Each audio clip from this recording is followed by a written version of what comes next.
بسم اللہ الرحمن الرحیم۔ السلام علیکم، ویلکم ٹو مہم کہانی۔ پلیز ناول کو لائک کر دیا کیجیے، اور اگر آپ نے ابھی تک چینل کو سبسکرائب نہیں کیا تو سبسکرائب کر دیجیے، بیل آئیکن کو بھی کلک کر دیجیے گا۔ اس سے یہ ہوگا کہ ہر نئی آنے والی ویڈیو کا آپ کو نوٹیفیکیشن مل جائے گا۔ اور کمنٹ باکس میں بھی بتا دیا کیجیے کہ آپ لوگ کہاں سے ہمارے ناول کو سن رہے ہیں یا پڑھ رہے ہیں۔ اس سے یہ کہ انفارمیشن ہی ملے گی کہ ہمارے چینل پہ کہاں کہاں سے آڈینس موجود ہے۔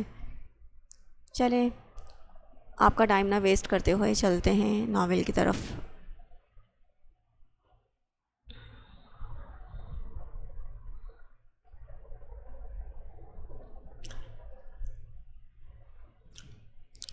اس کے دماغ میں ماہد خان کے برفیلے جملے گونج رہے تھے۔ ایسے موقع پر وہ صرف اس کے سر پر چیخا کرتا تھا۔ وہ ہاتھ بھی اٹھاتا تھا اور اس کے مارے گئے تھپڑ ایقان کے رخساروں پر نشان چھوڑ جاتے تھے۔ ہاتھ پر کانچ لگنے سے وہ ماضی سے نکلی تو اس کی ہتھیلی پر گہرا کٹ لگ چکا تھا۔ پرفیوم میں تیزی سے اس کا خون شامل ہوتا جا رہا تھا۔ وہ خوف سے مرنے والی ہو گئی۔ ایقان، یہ کیا کر رہی ہو؟ رباس کمرے میں آیا تو اسے خون سے ہاتھ بھر کر فرش پر جھکے پایا۔ وہ گھبرا کر اس کے پاس پہنچا۔ آئی ایم سوری، یہ مجھ سے ٹوٹ گئی۔ وہ اس سے معذرت کرتے ہوئے بری طرح سے رونے لگی۔ رباس تو اپنا فیورٹ پرفیوم یوں ٹوٹا ہوا دیکھ کر کچھ دیر کے لیے جم سا گیا تھا۔ بیڈ پر سامان سمٹا ہوا دیکھ کر وہ سمجھ گیا کہ وہ پیکنگ کے چکر میں یہ سب کر چکی ہے۔ یہ کیسے پاگل لڑکی، رہنے دینا تھا، یہ سب میں خود کر لیتا۔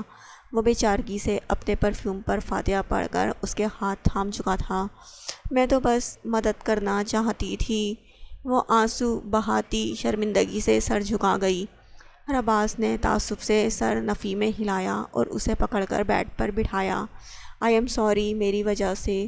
وہ رباس کی خاموشی محسوس کرتی شرمندگی سے معذرت کرنے لگی۔ آنکھیں آنسوؤں سے بھری ہوئی تھیں۔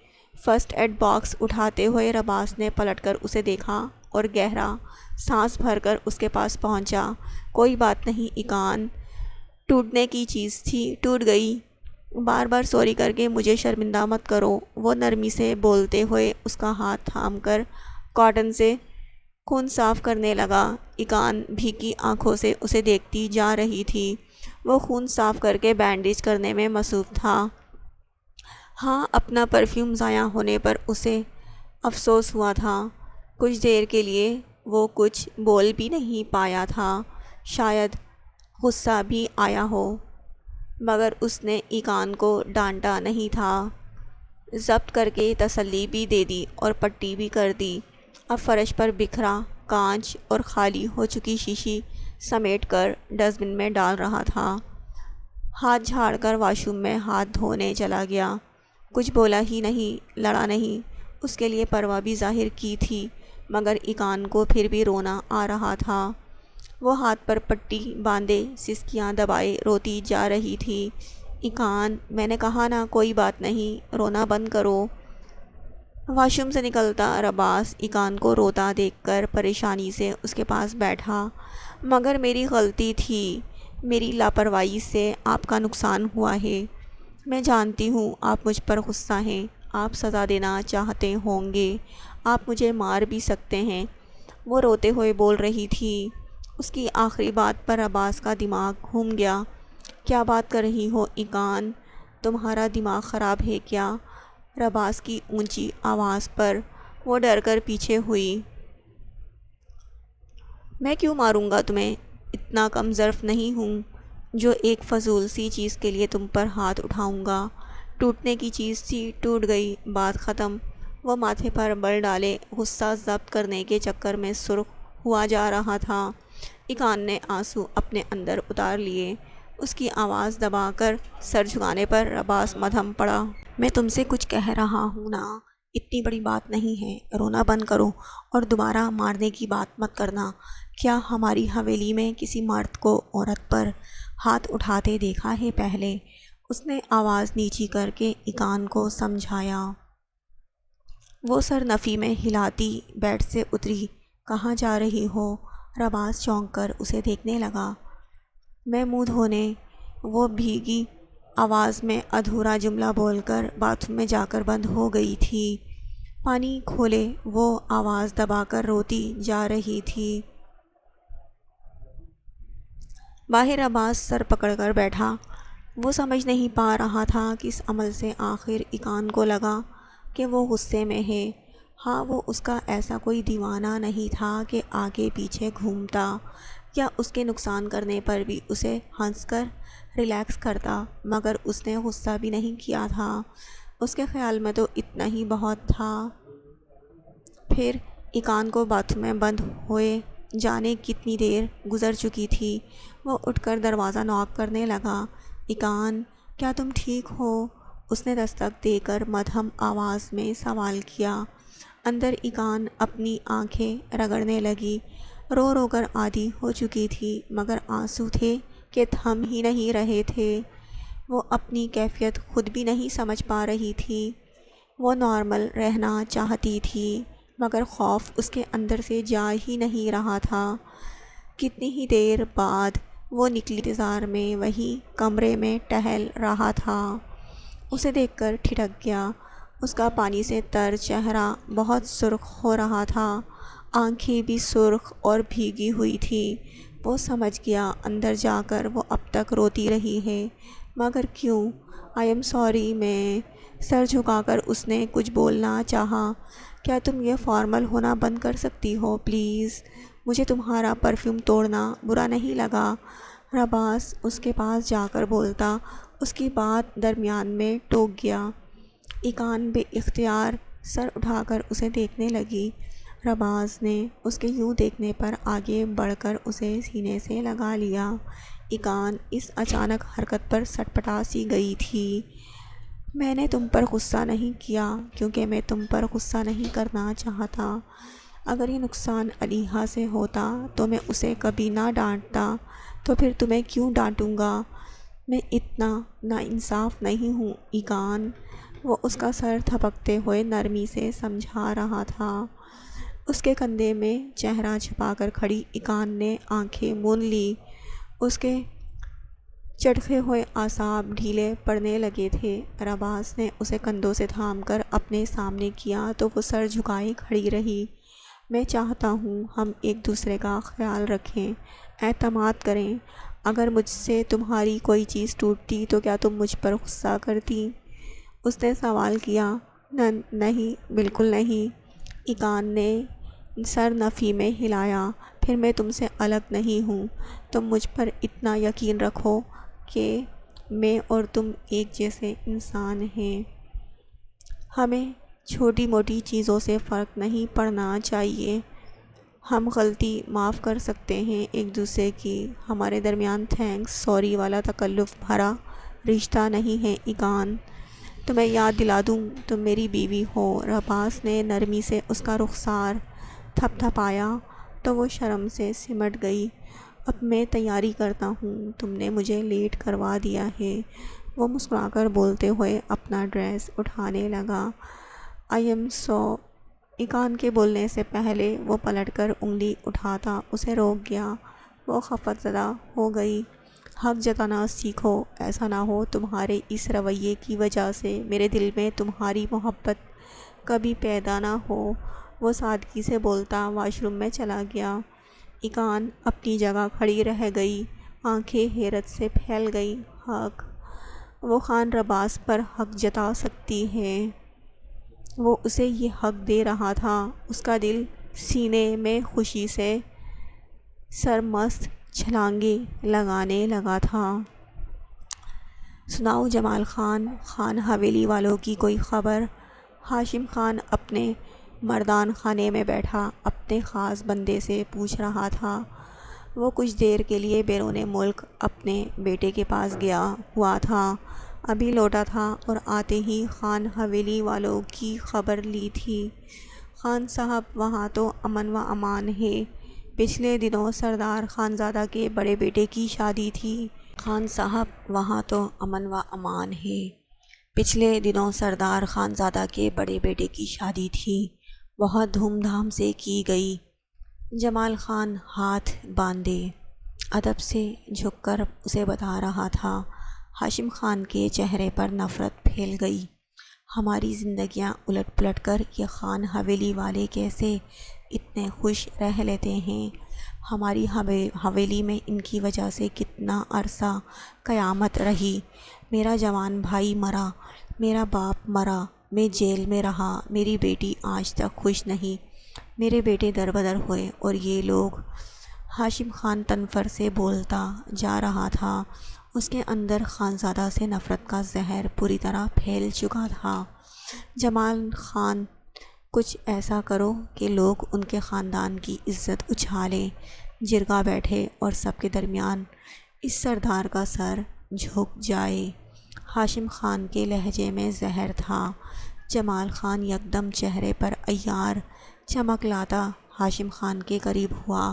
خان صاحب، خان حویلی کی بیٹیاں جس یونیورسٹی میں جاتی ہیں مجھے اس کا پتہ ہے، اور یہ اپنا خادم خان جو ہے اس کے گھر کی لڑکیاں بھی وہیں جاتی ہیں پڑھنے۔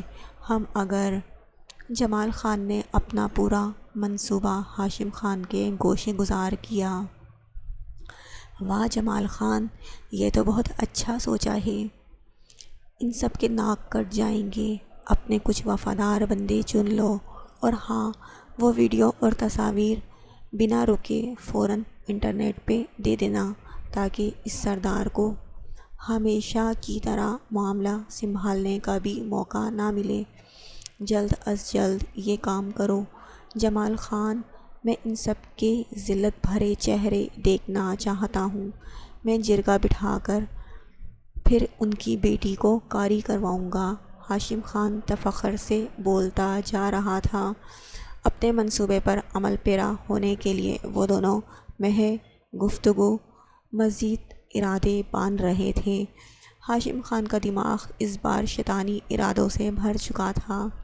اس بار وہ اپنی اب تک کی ساری ضلالت کا ایک ساتھ بدلہ لینے والا تھا۔ بچی اب سنبھل گئی ہے، مگر احتیاط کی ضرورت ہے۔ ایک دوا لکھ کر دے رہا ہوں، وہ بنا کر پلاتے رہنا ہے تاکہ پانی کی کمی پوری ہو، اور کوشش کریں اس کو بخار نہ ہو۔ ڈاکٹر سنجیدگی سے ہدایت دے رہا تھا۔ ابراہیم خاموشی سے اس کمزور سی بچی کو دیکھ رہا تھا۔ حمینہ ڈاکٹر کی ہدایت پر سر ہلا رہی تھی۔ Okay, thank you doctor. Ibrahim نے پرچی لینے کے لیے ہاتھ بڑھایا، مگر حمینہ نے تیزی سے وہ کاغذ پکڑ لیا۔ ابراہیم نے ایک نظر اسے دیکھا، وہ اپنی بیٹی کو اٹھا کر باہر نکل رہی تھی۔ ابراہیم بھی ڈاکٹر سے مل کر اس کے پیچھے گیا۔ حمینہ، مجھے پرچی دے دو تاکہ میں میڈیسن لا سکوں۔ اس نے حمینہ کے پاس پہنچ کر نرمی سے کہا۔ نہیں شکریہ صاحب، میں اب کر لوں گی خود۔ بہت شکریہ۔ وہ کاغذ مٹھی میں دبا کر پیچھے ہوئی۔ مگر تم…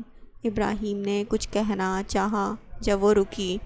مجھے تنخواہ ملی تھی، کل ہی خان بیگم نے دیے ہیں پیسے، میں میڈیسن لے لوں گی، وہ سنجیدگی سے بول رہی تھی۔ ابراہیم خاموش ہو گیا۔ ہاسپٹل سے نکل کر وہ گاڑی کی جانب بڑھا، مگر حمینہ وہیں باہر پڑے بینچ پر بیٹھ گئی تھی۔ یہاں کیوں بیٹھی ہو؟ واپس نہیں جانا کیا؟ وہ رک کر حیرت سے اسے دیکھنے لگا۔ نہیں، میں صبح شہر واپس چلی جاؤں گی۔ آپ کا بہت بہت شکریہ، مجھے پناہ دی، مگر اب میں اپنا انتظام خود کر لوں گی۔ اس کی بات پر ابراہیم کو جھٹکا لگا۔ اکیلی کہاں جاؤ گی؟ اپنے گھر جانا چاہتی ہو؟ وہ پریشان ہوتا اس کے پاس جا کر سوال کرنے لگا۔ میرا گھر ہوتا تو مجھے یہاں نہ آنا پڑتا۔ چلی جاؤں گی، کہیں بھی پناہ مل جائے گی۔ وہ رخ موڑ کر غیر مرئی نقطے پر نظر جمائے اپنی بیٹی کو تھپک کر سلا رہی تھی۔ ایسے کوئی پناہ نہیں دے گا حمینہ، حویلی واپس چلو، میں یقین دلاتا ہوں اب تم سے کوئی کام نہیں دیا جائے گا۔ میں نے ماموں سے بات کر لی ہے، وہ تمہاری کسی اچھے سے لڑکے کے ساتھ شادی کروا دیں گے۔ وہ اسے نرم لہجے میں سمجھانے کی کوشش کر رہا تھا۔ مجھے شادی نہیں کرنی، خدا کے لیے مجھے میرے حال پر چھوڑ دیں صاحب، وہ مدھم لہجے میں بول رہی تھی۔ الفاظ میں بے بسی تھی۔ ابراہیم کو شدت سے اس کا صاحب کہنا محسوس ہوا۔ وہ جب اسے ہاسپٹل میں ملی تھی تو ڈاکٹر سر بول رہی تھی، اسے وہ لفظ دلچسپ محسوس ہوا تھا، مگر اب اس کا حویلی کی باقی ملازمین کی طرح صاحب کہنا اسے چبھنے لگا۔ تم نادان ہو، ابھی حالات سے واقف نہیں ہو، ساری عمر شادی کیے بغیر کیسے رہو گی؟ ضد مت کرو، حویلی چل کر بات کرتے ہیں۔ ابراہیم ارد گرد گزرتے لوگوں سے خفت زدہ ہو کر اسے منا رہا تھا۔ رہ لوگی؟ کہیں بھی رہ لوں گی، شادی ضروری نہیں ہے، وہ بے تاثر سے لہجے میں بول رہی تھی۔ پاگل ہو کیا؟ شادی کے بغیر کہیں بھی رہ لوگی؟ حالات کا اندازہ بھی ہے، کیسے کیسے جانور صفت لوگ ہیں یہاں۔ وہ زج ہو کر سخت لہجے میں بولا۔ وہ خود بھی نہیں سمجھ پا رہا تھا اسے چھوڑ کر کیوں نہیں جا پا رہا۔ حالات کا اندازہ مجھ سے بہتر کون جانے گا؟ میری عزت کی پرواہ نہیں کرے، وہ مجھ سے پہلے ہی چھینی جا چکی ہے، میرے پاس کھونے کو کچھ نہیں بچا۔ وہ اس سے رخ پھیرے بیٹھی تھی، مگر آواز میں نمی صاف محسوس ہو رہی تھی۔ اس کے الفاظ پر ابراہیم کے لیے مزید بولنا مشکل ہو گیا۔ تو کیا ایسے خود کو زمانے کے حوالے کر دو گی؟ شادی کرنے میں کیا حرج ہے؟ وہ ڈھیلا پڑ گیا۔ کون کرے گا مجھ سے شادی؟ جا کر بتائیں کہ میری عزت سلامت نہیں ہے اور یہ بچی ناجائز ہے، پھر پوچھے گا کیا ہم دونوں کو اپنائے گا کوئی؟ اور اگر نکاح کر لے تو گارنٹی دیں گے کہ وہ میری بیٹی کو باپ کا پیار دے گا اور مجھے کبھی بد کردار نہیں سمجھے گا۔ وہ پھٹ پڑی تھی، مٹھیاں بھیج کر دبی دبی آواز میں چیختی۔ وہ کوئی پاگل ہی لگ رہی تھی۔ ابراہیم اس کے زخمی الفاظ پر ساکت رہ گیا۔ وہ گہرے گہرے سانس بھرتی آنسو بہا رہی تھی۔ میرے سگے بھائیوں نے مجھ پر یقین نہیں کیا، انہوں نے مجھے گھر سے نکال دیا، اور آپ کو لگتا ہے کوئی انجان مرد مجھے عزت دے گا، اپنائے گا؟ مجھے خواب مت دکھائیں، میں نے حقیقت کو قبول کر لیا ہے۔ میں نے مان لیا ہے کہ مجھے اس بچی کو مار دینا چاہیے تھا، تبھی میرا بے گناہ ہونا ثابت ہو سکتا تھا، مگر میں بزدل تھی، یہ ظلم نہیں کر سکی، اور اب کوئی حل باقی نہیں رہا۔ وہ سر جھکا کر رو رہی تھی۔ جو فیصلہ بہت بہادری سے کیا تھا، اس پر اب پچھتا رہی تھی۔ حویلی میں تو رہ سکتی ہو، تمہاری بیٹی کا علاج بھی کروایا جائے گا، تمہیں وہاں سے کبھی کوئی نہیں نکالے گا۔ وہ اس کی حالت پر تعصب سے بول رہا تھا۔ آپ کی عالیشان حویلی میں رہنے سے اچھا ہے میں فٹ پاتھ پر بیٹھ کر بھیک مانگ لیا کروں، کم سے کم اپنی بیٹی کو اپنے پاس تو رکھ سکوں گی۔ آپ کی اس حویلی میں یہ سارا دن ملازموں کے پاس گھومتی رہتی ہے، اور رات کا ایک چھوٹا سا حصہ مجھے نصیب ہوتا ہے جس میں اسے دیکھ سکتی ہوں۔ آپ کی حویلی میں رہوں تاکہ یہ بڑی ہو کر اپنی ماں کی طرح انجان مردوں کے ہاتھوں اپنی عزت گنوا دے۔ حمینہ کے الفاظ ابراہیم کو شرمندگی سے زمین میں دھنسا گئے تھے۔ اس کا وجود جیسے ہوا میں معلق ہو گیا۔ وہ مدد کر رہا تھا یا ذلیل کر رہا تھا؟ میں آپ کے آگے ہاتھ جوڑتی ہوں، مجھ پر ترس کھائیں، میں بہت شکر گزار ہوں آپ نے میری مدد کی، مگر بس اتنی مدد کافی ہے۔ وہ کپ کپاتے کمزور ہاتھ اس کے سامنے جوڑتی رونے لگی۔ اس کی گود میں پڑی بچی بخار سے بے چین کسمسا رہی تھی۔ وہ کیا کرے؟ ایسے ہی پلٹ جائے؟ ان دونوں کو اس حال میں چھوڑ کر وہ یہی کرنا چاہ رہا تھا، مگر نہیں کر پایا۔ اس کا دل رک گیا تھا، دھڑک ہی نہیں رہا تھا۔ ہاتھوں کو مٹھی کی صورت بھینچے جیسے وہ خود کو کوئی بھی فیصلہ لینے سے باز رکھنا چاہ رہا تھا، مگر وہ بے حس ہی تو نہیں تھا۔ اب ایسا نہیں ہوگا، اب تم کام نہیں کرو گی، اس گڑیا کو سنبھالو گی، حویلی چلو، حمینہ اب تم سے کوئی کام نہیں کروائے گا۔ وہ یکدم سنجیدگی سے بولا۔ اب ایسا نہیں ہوگا، اب تم کام نہیں کرو گی، اس گڑیا کو سنبھالو گی، حویلی چلو حمینہ، اب تم سے کوئی کام نہیں کروائے گا۔ وہ یکدم سنجیدگی سے بولا۔ حمینہ اس کی ضد پر تھک کر بینچ سے ٹیک لگا گئی۔ صاف لگ رہا تھا ابراہیم پر یقین نہیں، اس کے الفاظ پر یقین نہیں، یہ سب اسے بہلاوا لگ رہا تھا اور وہ اب کسی بہلاوے میں نہیں آنا چاہتی تھی۔ میں تم سے نکاح کروں گا، تمہیں کبھی بد کرداری کا دانہ نہیں دوں گا، حویلی چلو، اب تم مالکن بن کر رہو گی۔ اس کے الفاظ پر حمینہ کو جھٹکا لگا۔ وہ ساخت نظریں ابراہیم پر ٹکا گئی۔ وہ آگے بڑھ کر حمینہ کو بینچ سے کھڑا کر گیا۔ وہ فیصلہ کر چکا تھا، شاید وہ اس چھوٹی لڑکی پر ترس کھا رہا تھا یا پھر شاید کوئی اور احساس تھا جو اسے یہ فیصلہ لینے پر مجبور کر گیا تھا، کون جانے۔ رباس آفس میں کام کر رہا تھا۔ اچانک شادی کے جھنجٹ میں اس کا بہت سا کام ادھورا رہ گیا تھا۔ وہ اور خان اوراد ایک ہی آفس میں ہوتے تھے مگر کام بانٹا ہوا تھا اور اس تقسیم میں ہمیشہ اوراد اپنا کام وقت پر پورا کر لیتا اور اس نے قسم کھائی ہوئی تھی کہ وہ کبھی خان رباس کا کام نہیں کرے گا۔ رباس میٹنگ سے فری ہو کر آفس میں پہنچا تو موبائل پر خانزادہ کی کال آ رہی تھی۔ اس نے کال اٹینڈ کر کے موبائل کان سے لگایا۔ اس بار زیادہ مصروف ہو، دوسرا دن ہے، واپس نہیں آئے۔ سلام دعا کے بعد انہوں نے سنجیدگی سے سوال کیا تو رباس نے گہرا سانس بھرا۔ جی ہاں، پینڈنگ ورک پورا کر رہا ہوں، کچھ میٹنگز ڈیلے کر دی تھیں، اب وہ اٹینڈ کر رہا ہوں۔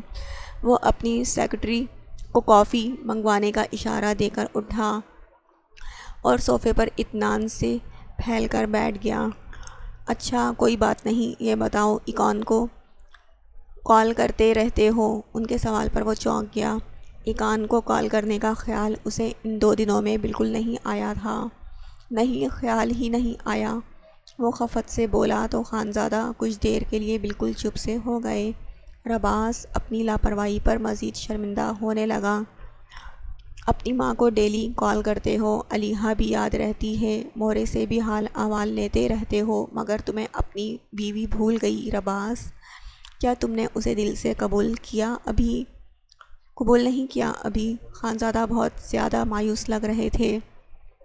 انہیں یہ بات بھی محسوس ہوئی تھی کہ وہ رباس کو شادی پر زبردستی آمادہ کر کے ایکان کو اس کی زندگی میں تو شامل کر گئے تھے مگر شاید اس کے دل میں ایکان کی جگہ نہ بنا سکے۔ نہیں بابا، ایسا بالکل نہیں، میں بہت بیزی تھا۔ ہاں، ماما کو کال کی تھی اور خانی مورے سے بھی آج صبح وقت نکال کر بات کی۔ ایکان کو کال کرنے کی ابھی عادت نہیں ہے تو خیال نہیں آیا۔ رباس شرمندگی سے سر کھجاتا وضاحتیں دینے لگا۔ اوکے، اب کر لینا کال اور آئندہ خیال رکھنا۔ ویسے یہ تمہارا مسئلہ ہے رباس، میں اسے معاملے میں زیادہ بولنا نہیں چاہتا مگر میں جانتا ہوں ایکان ابھی نارمل نہیں ہوئی، تو پلیز اسے تھوڑا وقت دیا کرو۔ اپنے باپ کی مدھم التجائیہ آواز پر رباس سیدھا ہوا۔ بابا، مجھے آپ کا سمجھانا برا نہیں لگا، ٹرسٹ می، میں نے ایکان کو دل سے قبول کیا ہے۔ میں آپ کو کبھی شکایت کا موقع نہیں دوں گا۔ آپ پریشان کیوں ہو رہے ہیں؟ میں ابھی ایکان کو کال کرتا ہوں، رباس محبت بھرے لہجے میں بول رہا تھا۔ خانزادہ اس مان اور محبت پر مسکرانے لگے۔ مجھے تم پر یقین ہے، اسی لیے میں نے اوراد کے بجائے تمہیں شادی کے لیے منایا۔ خانزادہ کی بات پر رباس کھل اٹھا تھا۔ آپ کہہ رہے ہیں کہ میں اوراد سے بہتر ہوں؟ اس نے شرارت سے سوال کیا تو خانزادہ ہنس پڑے۔ کوئی مقابلہ نہیں ہو رہا رباس، اس کا مزاج اپنا ہے اور تمہارا اپنا۔ ہاں، تم میرے فرمانبردار بیٹے ہو اور وہ ناراض بیٹا ہے۔ خانزادہ ہنسنے لگے۔ رباس بھی ہنس پڑا۔ میں سمجھتا ہوں، آپ فکر مت کریں، میں ایکان کو کال کرتا ہوں ابھی۔ مجھے بتائیں، ایکان نے آپ کو شکوہ تو نہیں کیا کہ میں کال نہیں کرتا؟